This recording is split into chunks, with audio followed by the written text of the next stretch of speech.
नमस्कार, मेरो नाम देव साउद। साथीहरू, तपाईँको नेताले कहिले भन्नुभएको छ योचोटि काम गरेनौ भने हामीलाई अघिचोटि भोट दिनु नदेऊ है भनेर भन्नुभएको छ? एमाले काङ्ग्रेस माओवादी अझै तपाईँ भन्नुहुन्छ, अझै घन्टे भन्नुहुन्छ। घन्टीले रासपाले भनिरहेछ त योचोटि काम गर्न सकेन भने चाहिँ अघिल्लोचोटि हामीलाई भोट दिनु पर्दैन भनेर भनिरहेछ त। भोट नदेऊ न अघिल्लोचोटि, योचोटि चाहिँ भन्डीलाई भोट देऊ है। तपाईको नेता एमाले काङ्ग्रेस माओवादीले यतिका दिन यतिका वर्ष जित्दै आउनु भएको छ, जित्दै जानु भएको छ। कहिले भन्नुभएको छ ए जनता अघिल्लोचोटि मैले तपाईँको काम गर्न सकेन भनेपछि मलाई भोट नदेऊ भनेर कहिले भनेको छ?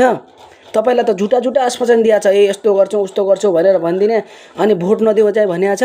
यत्तिखेर हो तपाईँको दिमाग लगाउनु पर्ने साथीहरू। यत्तिखेर अगाडि के कस्तो भाषण गर्दै आउनु भएको छ, के गर्छु तपाईँलाई भन्नुभएको थियो, त्यो गरेको कि गरेन त? भने वचन पुरा गरे कि नहीं, यति तपाईँले थाहा पाउनु पर्ने कुरा हो है। त्यही भएर योचोटि साथीहरू घन्टीलाई भोट दिउँ, घन्टीलाई विजय गर, घन्टीको सरकार बनाऊ, हेरौँ 5 साल कस्तो हुन्छ, नेपाल बन्छ कि नै।